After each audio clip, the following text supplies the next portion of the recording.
Всем привет! И прямо сейчас мы с вами переместимся на Эресунский мост. Единственный мост в Европе, который состоит из моста и тоннеля. То есть его еще называют в народе ныряющий мост-тоннель.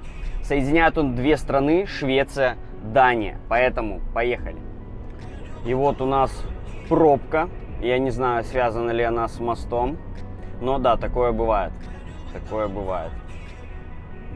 Ну и, во-первых, сейчас раннее утро у нас в Мальмо. Да, давайте пробка пробкой. А сейчас мы находимся в городке Мальмо. И, собственно, с него стартует этот мост. И уже идет он в Копенгаген. Ну, то есть почти в сторону Копенгагена на Данию.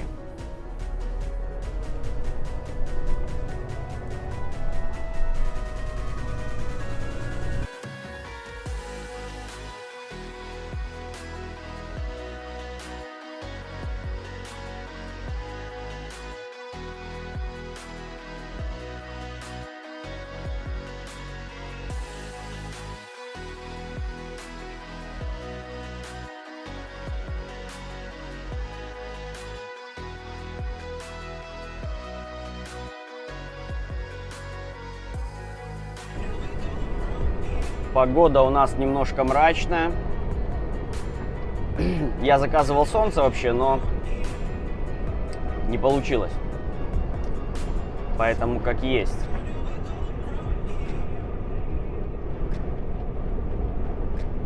И вот указатель был, что сейчас будет последний съезд, где еще можно съехать, не въезжая на мост. То есть на территории Швеции. Вот он. Last exit in Sweden. И дальше уже только путь на Данию, на Копенгаген, на мост сам. И вот на асфальте Денмарк написано у нас.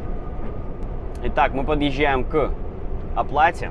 И здесь мне нужно быть внимательным, так как мне не аппаратом платить, а референс-номером. Куда его там вводить, это сейчас придется мне разбираться.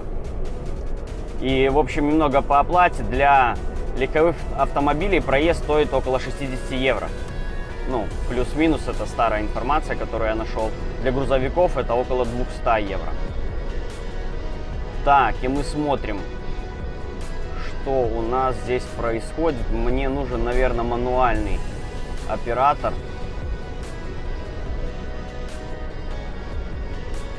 Поэтому я поеду вон на тот желтенького, вон на того человечка.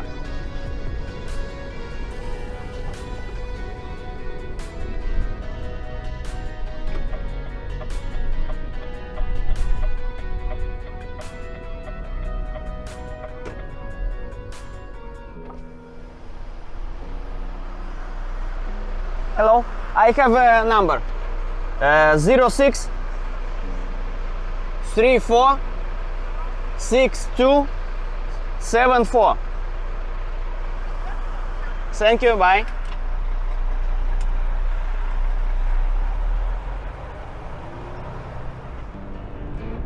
Дует у меня сильный ветер, но я надеюсь, это не будет слышно. И немножко, значит, давайте, пока мы уже едем. В общем, это мост, получается, автомобильно-железнодорожный. То есть, значит, совмещенный мост-тоннель, включающий двухпутную железную дорогу и четырехполосную. То есть, как вы видите, две полосы с одной стороны, две полосы с другой стороны. А под низом у нас здесь идет железная дорога двухпутная. Это, ну, как я уже говорил, это самая длинная совмещенная дорога и железнодорожный мост в Европе. Вот, соединяющий столицу Копенгагена, Дании, и город Мальмо, Швеция. В общем, общая длина вот этой переправы составляет около 16 километров. Значит, 7800 сам мост. Но, то есть вот, и между ним будет тоннель 4 километра. То есть я вот так это понял правильно будет. Вот сейчас, если вам видно, там в конце идет уже обрыв, конец, все, там нет дороги, мы там будем нырять в тоннель. И потом мы вынырнем обратно на мост.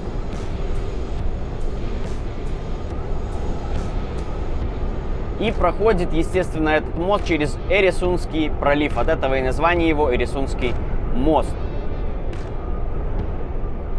В общем, высота пролета вот большого, где вот 3 высокие вы видите, да? Как их правильно, пики. И вот высота проезда под ними, то есть для судоходных транспортных средств, составляет 490 метров. Это основной проход через этот мост. Мост этот был открыт в 2000 году, 1 июля. То есть два правителя Швеции и Дании встретились посередине этого моста тоннеля, и с этого момента мост был торжественно открыт. Вот такие вот дела. Интересный факт, что стоимость всей этой постройки составляла около 4 миллиардов евро, и окупаемость этого всего будет только к 2035 году по подсчетам специалистов.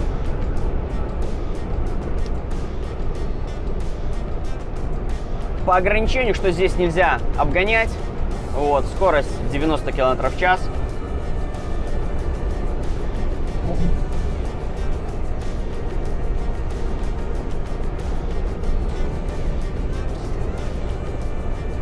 И вот такой вот захватывающий, конечно, мост, мощный, очень мощный.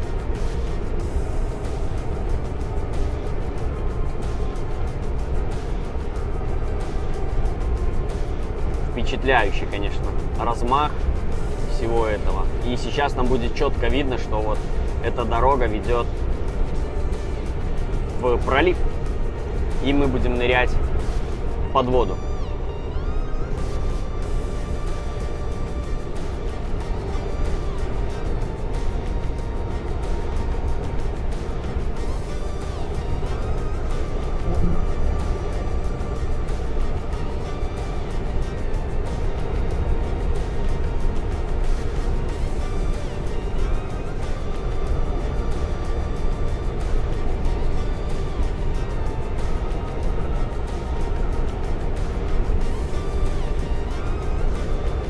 И сейчас мы уже будем видеть с вами вот, собственно, знак, что мы в Данию въезжаем. И да, вот уже 110 км в час можно наваливать.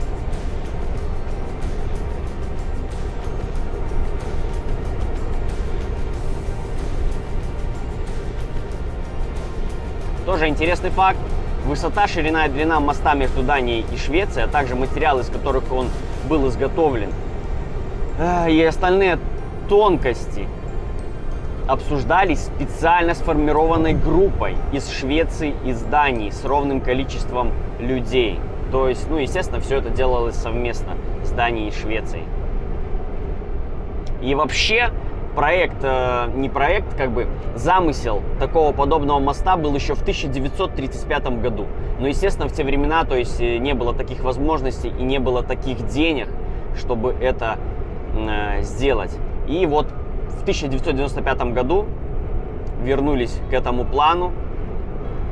Инженеры нарисовали проекты, и началось строительство. За 5 лет это все дело построили.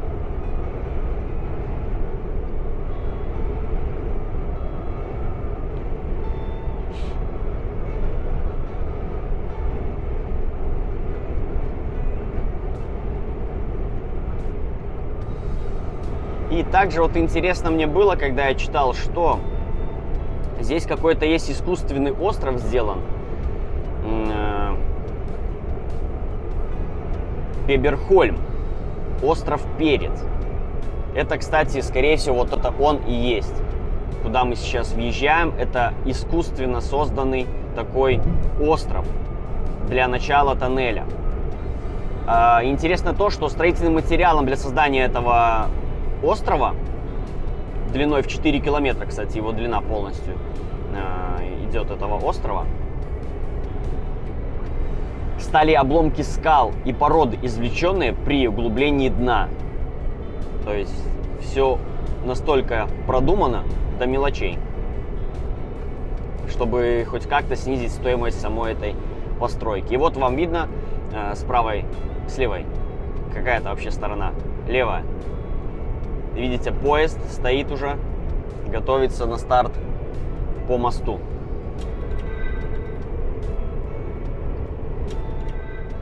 И вот как ему видно, что вот и кораблик там впереди плавает, и самолет летит, и вон еще один плывет, в общем.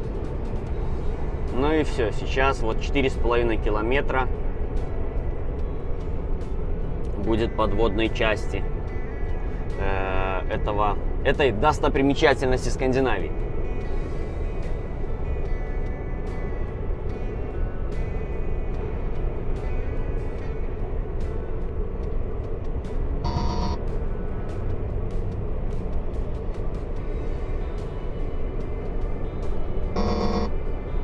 В тоннеле уже ограничение 90.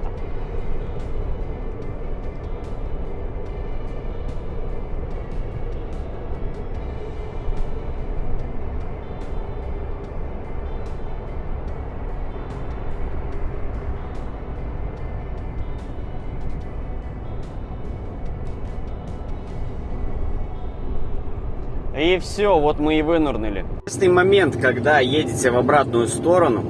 И, кстати, да, хорошо, что я утром все снял, потому что сейчас вообще ничего не видно, как видите. А интересный момент такой, что оплата производится только с одной стороны. То есть, если вы будете ехать из Дании в Швецию по этому мосту, и, например, вы не знали, что он платный или нужно платить, то вы сейчас, после проезда этого моста, вы впираетесь в оплату, и тут вы попадаете.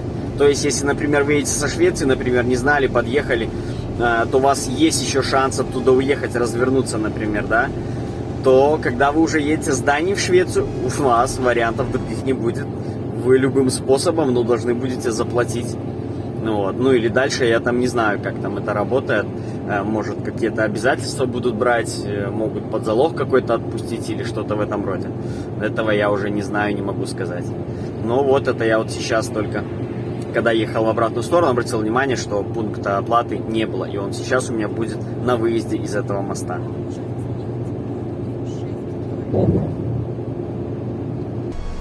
Ну и в общем, я не знаю, что еще добавить вам про это сооружение. Я оставлю ссылку в описании с источника, где я брал вот эти картинки. И, собственно, там хорошая статья написана. Это не реклама, ничего, просто вот информацию, откуда я взял, я оставлю вам ссылку в описании. Переходите, кому интересно, читайте. Ну а с вами был начинающий экскурсовод такой вот, Федор. Поэтому ставьте лайк, пишите несколько комментариев для продвижения этого видео. Всем удачи, пока!